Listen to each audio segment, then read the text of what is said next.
The Cathedral of St. John the Divine has been at the intersection of art and activism since its inception. Works of art, both modern and contemporary, have passed through the cathedral for visitors to see and engage in dialogue about. From pieces of the AIDS memorial quilt to queer icon prints, we want to share with you how activism inspires art and art inspires activism. Living up to its mission as a house of prayer for all people and a unifying center of intellectual light and leadership, St. John the Divine was one of the earliest public supporters of LGBTQ rights. In 1985, a national AIDS memorial was dedicated inside the medical bay of the cathedral, and since then has contained a book of remembrance where the names of people who have died from complications of AIDS are inscribed. In the spring of 2018, the cathedral was honored with the opportunity to display 3 panels from the Names Project AIDS Memorial Quilt, which was first conceived of by artist-activist Cleve Jones in 1985 during an annual candlelight march that was in remembrance of the 1978 assassination of Harvey Milk. A patchwork of fabric panels, each of which contains the name of a victim of the epidemic, the AIDS Memorial Quilt is, as of 2020, the largest piece of community folk art in the world, weighing about 54 tons altogether.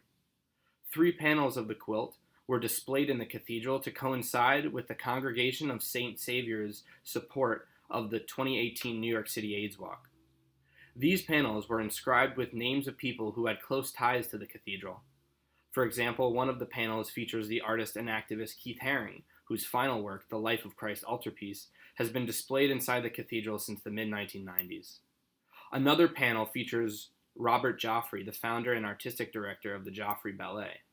The third panel features, among others, Gerald Chapman, who was the founder of the Young Playwrights Festival in New York. The form of the quilt, a patchwork which can be displayed both separately and together, reflects the fragmentation and destruction wreaked by the epidemic. The beauty and artistry of the quilt and its panels embodies its function as both a monumental memorial and a call to action, uniting both art and activism. Queer Icons by Gabriel García Román is a collection of prints that was included in the Krista Project, an exhibition focusing on the politics of identity that was at the cathedral from 2016 to 2017. About 10 of the prints from the series were displayed on easels in a circle in the very center of the nave. Román was born in Mexico, raised in Chicago, and is now located in New York City. He had several key influences for this series, one of which was his upbringing. Growing up Catholic, his first exposure to art was through religious art. Christian Orthodox icons, as well as Renaissance and Flemish paintings, inspired the saintly style. In the portrait of Kathy seen here, their hand is raised similarly to the right hand of Jesus in artwork when bestowing a blessing. Each of the figures, whether activists, educators, poets, or community organizers, is also shown with a nimbus or halo, a sign of holiness. All of the figures are a part of the queer trans community of color, and whether shown with a partner, as part of a family, or solo, their poise in the face of adversity, much like the lives of saints, is unmistakable. Eric is an HIV-positive advocate who uses the text of his portrait to address the shame in the gay community around a positive diagnosis, and in acknowledging the stigma shows his own refusal to give into shame. To honor the individuals and, quote, give voice back to the person whose portrait it is, unquote, Román decided to include handwritten text by the subjects of the portrait, from musings to poems to affirmations. The portrait of Carlos and Fernando shows 2 social workers who have been married for 10 years. The poetic text behind them celebrating their culture, quote, raised on beans and family, unquote, and the joy and love of their union, quote, breathing happiness, unquote. The intersection of identity is highlighted in several portraits. Hades celebrates being brown, being a woman, and being queer with her steadfast gaze into the camera. And Sonia contains within herself an identity as a queer woman and as an undocumented immigrant. To create art by, for, and about queer people is an act of activism. Román sets out to, quote, create a body of work that showed the defiant, the noble, the badasses of our community, unquote. And he did. The Value of Sanctuary is a multidisciplinary exhibition that explores the meaning of sanctuary through the work of contemporary artists that was on display throughout the cathedral in 2019. Using the sacred space of the cathedral as a canvas, these works illuminate the intersection of spiritual and social identity and offer commentary on pressing issues of the 21st century. What does it mean to be a house of welcome and refuge, to offer sanctuary to those in need? What are the threads connecting us as individuals and communities? Pride as we know it today would not exist without the work and activism of trans women, and several pieces featured in the Value of Sanctuary speak to the importance of recognizing and celebrating transgender individuals.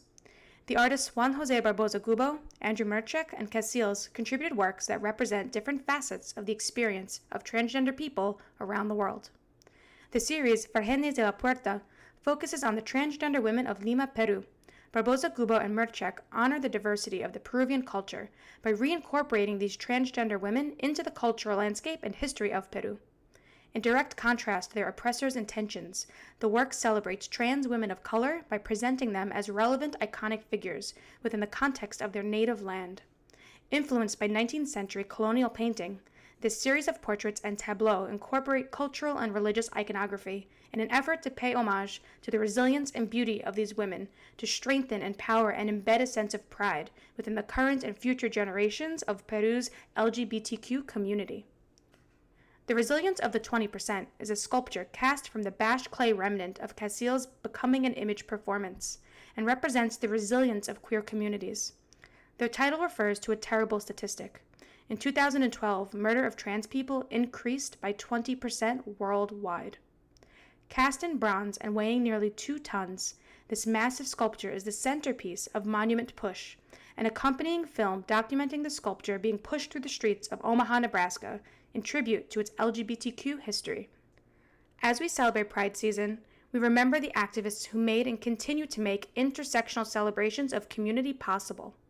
At a time when community care and identity are at the forefront of our minds, how can we as individuals support the work of modern-day activists in their fight to dismantle the systematic oppression that still exists in our society? Reflecting on the work of those who have come before us, we are all invited to continue this work by taking action in our lives and communities.